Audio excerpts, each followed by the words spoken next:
For today's video, sasayawan ko muna kayo. Hala, birahi.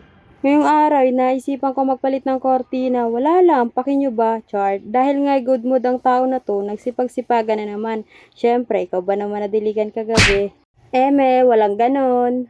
So, ito na nga, sinimulan ko muna magtanggal ng cover ng mga unan. At isusunod ko na rin ang pagtanggal ng mga kortina dyan. Habang tinatanggal ko nga yung mga kortina dyan, muntikan pang matamaan ng tubo yung TV. Naku, wala pang 1 taon yan. Kabado 20 talaga ako dyan. Pero kinuha ko na rin agad yung ipapalit kong kortina. Dahil nga iluka-luka ako, ginawa ko ba namang gown ng kortina? Dahil nga bawal magselos kapag hindi kasal, ayan, nagpa-practice na ako dyan. Baka naman, char. May paiyak-iyak pa nga ang lola nyo, ay wag kang umiyak girl, iniiwan pag umiiyak sa kasal. Balik na nga tayo sa paglalagay ng kortina para matapos na to. Abay, napapagod na din ako. After ko din naman na malusot ang kortina, ayan, itataas ko na rin siya agad yan.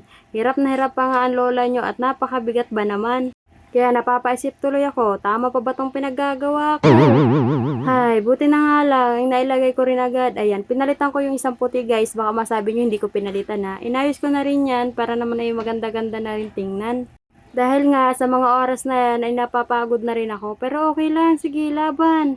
Pinusto mo yan eh. Wala naman ako sanang balak magpalit ng kortina dyan. Kaso nga dumating itong parcel ko.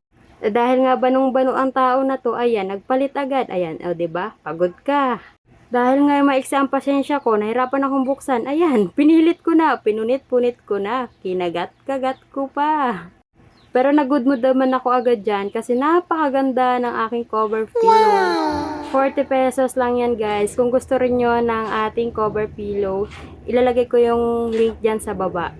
So, ito na yung final look. Tingnan nyo na lang.